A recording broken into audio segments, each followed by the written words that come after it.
वहीं चाईबासा से बड़ी खबर सामने आ रही है। आपको बता दें, सर्च ऑपरेशन के दौरान एक और महिला नक्सली का शव बरामद किया गया है। सुबह ही सुरक्षा बलों के साथ मुठभेड़ में 4 नक्सली मारे गए थे।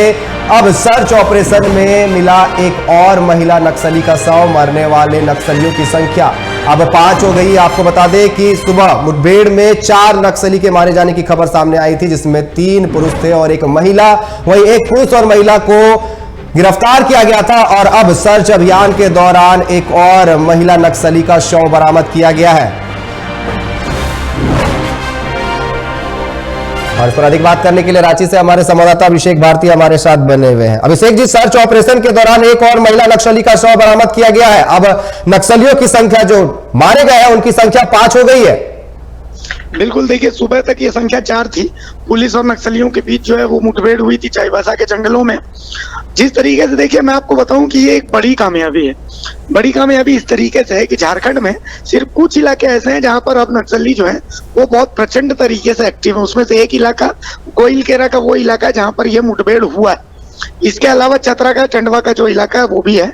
तो इस इलाके में इस मुठभेड़ के बाद कहा जा रहा है कि नक्सलियों की कमर टूट गई है। 4 नक्सलियों को तो सुबह पुलिस ने मारा था, जिसके बाद एक नक्सली, महिला नक्सली की जो डेड बॉडी है, अभी सर्च ऑपरेशन चल रहा है। उस सर्च ऑपरेशन के दौरान एक कोने में पड़ी हुई मिली। उसके साथ बहुत सारा नक्सली साहित्य, नक्सली बम, हथियार, सब कुछ बरामद हुआ है। तो इसे पुलिस की एक बड़ी कामयाबी के तर्ज पर देखा जा रहा है। जी अभिषेक जी, बिल्कुल, जिस तरीके से लगातार इस क्षेत्र में या फिर पूरे झारखंड में जिस तरीके से नक्सलवाद के खिलाफ सर्च अभियान चलाया जा रहा है, कहीं ना कहीं बड़ी सफलता हाथ लगी है। और जो नक्सलवाद है वो जिस तरीके से, उनमें भी खौफ पैदा हुआ होगा।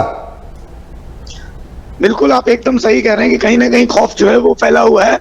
यकीनन खौफ फैला हुआ है। और इस जो पुलिस का ये जो एक्शन है, इस एक्शन के बाद ये एकदम तय है। देखिए मैं आपको बताऊं कि आज से 2-3 दिन पहले गृह मंत्रालय समीक्षा कर रहा था कि झारखंड का कौन कौन सा इलाका जो है वो नक्सल प्रभावित है। और उस नक्सल प्रभावित इलाके में ये जो इलाका जहां पर मुठभेड़ हुई है, इसको अति नक्सल प्रभावित माना गया था।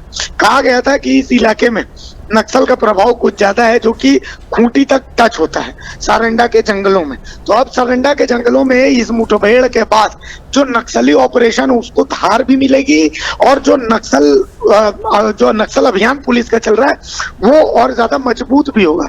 वहीं जो नक्सलियों की जो पैठ बन रही थी, उस पैठ की जड़ पर यह वार किया गया है। और यकीनन घर में घुस करके मारने का जो कॉन्फिडेंस होता है वो अब पुलिस के कॉम्बिंग ऑपरेशन में नजर आ रहा होगा। जिस तरीके से आप देख सकते हैं कि अब इससे आप जो आगे का प्लान यही है पुलिस का कि अब सामुदायिक पुलिसिंग और गांव-गांव में जाकर के जो ग्रामीण है उन ग्रामीणों को अपने भरोसे में लेने का टारगेट पुलिस ने किया है।